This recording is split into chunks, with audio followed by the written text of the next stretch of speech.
Wolfenstein 3D is a game where you gun down Nazis. That's it. That's the review. That's all you need to know for this game to be a 10 out of 10. The video's over. Everything after this is just filler. Okay? Goodbye! Also, quick content warning for the following topics just so I know we're all on the same page. Alright? Good. Thank you for your time.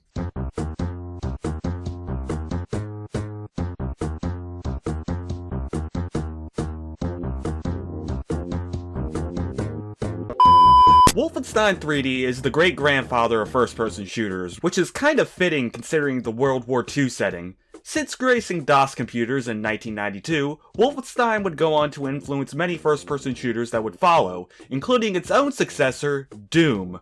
While Doom undeniably has become id's most popular IP and has surpassed Wolfenstein, there have still been multiple games released under the Wolfenstein name, and the series still enjoys moderate success to this very day.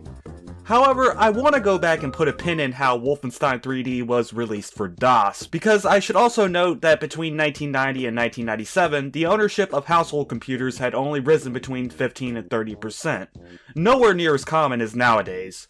So if you were SOL and didn't own a computer during this time, you either hopefully had a friend who did own a computer, or prayed that the game would receive a home console port. And if you didn't have a home console, then fuck you. You suck and you don't get to play the game. That's just how life goes, kiddo. Okay, that may have been a bit too far. I am very sorry about that. Let's get back to talking about home console ports and just forget that happened. Doom would receive numerous console ports during the 90s. Some were pretty damn good, some were okay, and some... yeah, it would probably be better if we just left them alone. If you get my drift, some of these ports were pretty dodgy, often either being poorly developed or severely limited in order to properly play on a console, so you would still have to play on a computer if you wanted the authentic experience. While Doom ports were pretty abundant, Wolfenstein, however, only received a few of these ports in the 90s. The first one, and our topic today if for some reason you couldn't tell, was released on the Super Nintendo in March of 1994 in the US and Europe by a Japanese company named Imagineer, a company who often acquired the rights to publish games from overseas. In this case, Imagineer purchased the rights to publish a SNES port of Wolfenstein 3D and commissioned id to code the game, and it was released in Japan in February of 1994, a month earlier than other regions. Now, I've heard opinions on this game were mixed, ranging from just okay to so bad it's good to being straight up laughable. And honestly, for a home console port on Super Nintendo, it's not that bad. In fact, it's pretty damn good for what it is. Apparently, there's stories of id sitting on the development of it for almost a year due to developing both Doom and Wolfenstein's prequel Spear of Destiny at the time, as well as having to learn how to code SNES games on a dime in order to meet the deadline. So yeah, I actually expected this game to be shit, but then I tried it and it's not? No, I genuinely enjoyed playing this for what it was. At this point, we might as well see why this game is so good and what it supposedly does so terribly. Okay, so my script says that I need to explain the plot here. Why? I already explained it. You killed Nazis. That's what the plot is. Fine, I'll go into a bit more detail because apparently some stuff is different from the original. Upon starting the game, you're greeted with a mission briefing that gives you all you need to know about the story. You play as BJ Blazkowicz, a member of the Republic who is tasked to infiltrate the Master State to kill its evil leader Stopmeister. Okay, these are some weird-ass creative liberties they took with this. Republic? Master State? Stopmeister? I'm sure it's nothing. At least they kept BJ because it sounds like This is a Christian server. Please refrain from using such language while using our services. Thank you. Okay then, anyways. These mission briefing screens don't appear in the original Wolfenstein. They were created for this port, and each time you defeat a boss, you are given another one to help advance the story and explain what BJ's next mission is. And they often mention the boss you face during each arc, this one specifically mentioning Hans Gross, the first boss of the game. Also, all of them feature my favorite political figure, Danfortiet Husafet. That's probably the only reason I cared about these. Let's actually start talking about the game. Gameplay is more or less the same as the original. Run around some mazes, kill shit that attacks you, collect treasure to raise your score, and try to find as many secrets as possible to better manage your resources. Every time you collect 100 treasures or your score reaches a certain point, you gain an extra life, which was also in the original Wolf 3D and is honestly weird seeing in a game like this, but whatever, it was one of the earliest first-person shooters, so I think it can slide. You can also find 1-ups and secrets, and you max at 9 lives. If you lose a life, you have to start the level you died on over with your basic weapons. If you lose all your lives, it's game over and it's back to the beginning.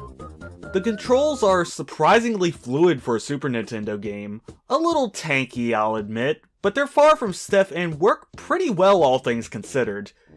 As expected for this type of game, you use the L and R buttons to strafe, B shoots, A opens doors and uncovers secrets, and select switches weapons. Overall, not too bad. Graphics are about what you would expect. Obviously, this doesn't look as good as it would on a home computer, even by 90s standards. Up close, everything looks alright, but far away objects look blockier and can be harder to identify, but I wouldn't say it's too bad. You may accidentally mix up weaker mooks with plants from far away at first, but nothing too detrimental. Also, enemies have those cardboard cutout-like sprites where they can only face your character and don't have side sprites due to the hardware limitations. While on the topic of enemies, something I noticed is that the enemies seem slower in attacking, possibly as a way to make up for the slower controls. They also seem a bit weaker and don't take as much of your health away when you take damage as on the PC version. However, that's not to say that the game is easy and you should just half-ass your way through. 1 or 2 enemies at once can be a cakewalk, but fending off multiple enemies at once is when you should worry, since having more than one hit scan enemy, weak or strong, can still chip your health away quickly if you're not careful. Especially the goddamn mutants. Even with the dumbed down AI, they can still be a pain in the ass if you're not careful. Weapon selection is alright. Like on PC, you get the pistol, machine gun, and chain gun, but this version of the game also adds a rocket launcher and flamethrower. I usually save these for the bosses, but they're still cool additions. Also, no splash damage with the rocket launcher. Not sure if I should be cool with that or livid. I mean, shit if I want to blow my leg off like a man, I should be allowed to do it! While it's good that the original weapons were left intact, there is one issue with them. In the PC version, you can cycle through the original 3 weapons at will as you get them. In the SNES version, once you get the machine gun, you lose the pistol, and once you get the chain gun, you lose the machine gun. You can only cycle between whichever gun you've upgraded to, the rocket launcher, and the flamethrower. Whenever I play the game on PC, I like to primarily use the machine gun since it's good at taking down basic enemies. It doesn't chew through ammo as easily as the chain gun, which I like to save for bosses. However, something this game does that the original doesn't is allow you to increase your ammo count. In the original, your max count is 99. However, this port adds Doom-style ammo backpacks that raise your ammo count and maxes at 299. While a great improvement, I still found myself getting low on ammo a couple times due to ammo packs being sparse at points and being stuck with that damn chain gun. So I guess you can say it's kind of a 1 step forward but 2 steps back kind of thing. Also, this game uses a password system for keeping your progress. Something I noticed is that if you use a password given to you by the game to return to a certain level, your ammo count is reset to 99 regardless of if you found any backpacks or not, which is also kind of a letdown. Good thing I live life in the fast lane and don't have to worry about the passwords. Okay, enough piracy jokes, let's talk about something else. Something that I thought was cool was that the game isn't just a straight copy of Wolf 3D. It also takes elements such as levels and bosses from Spear of Destiny, which I previously mentioned it was developing while this game was being sat on. The game sort of hodgepodges both the original Wolf 3D and Spear of Destiny together to create its own unique campaign, which is neat. The game also adds larger crates of ammo, which were also taken from Spear of Destiny and not the base game, to better replenish your ammo compared to the 4-bullet pickups. But as expected, they're much rarer. Hell, even the game's opening theme is lifted from the final level of Spear of Destiny, though most people probably know it as the song that plays during the secret Wolfenstein level in Doom 2.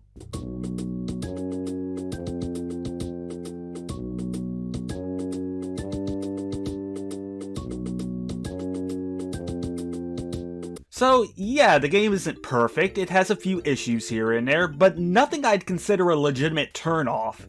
It's fairly good for a console port. It runs decently, controls pretty well, and I feel it would make a good alternative if you lived in the 90s and didn't have a computer. I just don't see what makes this game so infamous and controversial whenever it's brought up. Oh yeah, this port is known for being heavily censored under Nintendo's strict guidelines. So Nintendo was very hands-on with this project and constantly checked in on it and requested them repeatedly to change or tone down anything they deemed too violent or inappropriate. I'm not going to go into extreme details since I'm more so focused on the game itself, and there's videos that go in depth about the censorship way better than I could. But to give a basic idea, I'll list some of the most obvious changes. First, most blood has been removed from the game, and the only blood appearing is on BJ's mugshot if you're below 25% health. And shit, I'm surprised Nintendo even let this pass the radar. Moving on to a more touchy topic, all Nazi imagery has been scrubbed from the game. The Master State and Republic mentioned in the opening mission briefing are basically a PG way of saying Axis and Allies. And the leader Stadtmeister? No, it's not who you think it is. It's clearly not him because he doesn't have a mustache. So yeah, he's Stadtmeister. I will not hear any objections whatsoever. Also in the original, the enemies would speak German when they see you, but in this one they just say stop or halt in the most monotone and unenthused way possible. Stop! Halt! Halt! Halt! For real, could you sound any less indifferent and bored when trying to catch an intruder? Also yes, all speaking enemies say this, just pitch shifted to sound different for each enemy. Just like the regular enemies, all bosses have the same line when they see you, not even pitch shifted, it's literally just the same unaltered line. Coming for you! I don't even have anything stupid or funny to say to this, let's talk about something else. The final notable change I'll note is how the German Shepherd enemies are now mutant rats, and their dog food is large blocks of cheese instead. Yeah, this one I'm not too sure how you can critique or complain about this without looking like an asshole, so I'll just leave it as is. Though if I can note something about the rats is how their mouths look. If I can cite the German Peter video I mentioned earlier, he did an interview with programmer Rebecca Heinemann, who was brought in by id early into development to work on the game, who specifically noted that the rats were supposed to have red tongues, but Nintendo interpreted it as blood, so they had to make their whole mouths black. How about rats? And I said, okay, you can shoot rats. Well, we finished the game, we submitted it for final lot check, and then they said, oh, you can't have blood. I'm like, but there is no blood. We specifically didn't put blood in this game. It says, oh, when the rat opens its mouth to bite you, you can see blood in its mouth. We look at the art, it's its tongue. But because the tongue is such a bright red, they mistook it for blood and censored that. Yeah, I've been trying to be neutral on this, but Christ, I feel like Tipper Gore would blush at how laughable this is. Not Becky's fault, nor is it the fault of anyone who worked on this game, but Nintendo was too far up their own ass if they forgot tongues exist. Anyways, that's all I'm discussing regarding the censoring. I don't want someone jumping on me going, oh, this is supposed to be a review and you're spending too much time comparing censorship between the games or some goofy complaint. Just let me cook, people. Let me cook. At least I would continue to cook, but honestly that's all I have to say about Wolfenstein 3D on Super Nintendo. I've said it before, but I should reiterate, it's not a bad game. It works pretty well for a first-person shooter on a console like the Super Nintendo, and I feel it would make a viable alternative during its time. It has some neat quality of life improvements that could have been better in some places, but was still cool to see implemented. The censorship is goofy and admittedly kind of half-assed. I get it's Nintendo and they were trying to keep a family-friendly image and make as much money as possible, but it's so weird to take a game that's clearly about Nazis, scrub all mentions of the ideology, but still not really hide the fact that they're Nazis? I guess you could call this the 4Kids version of Wolfenstein.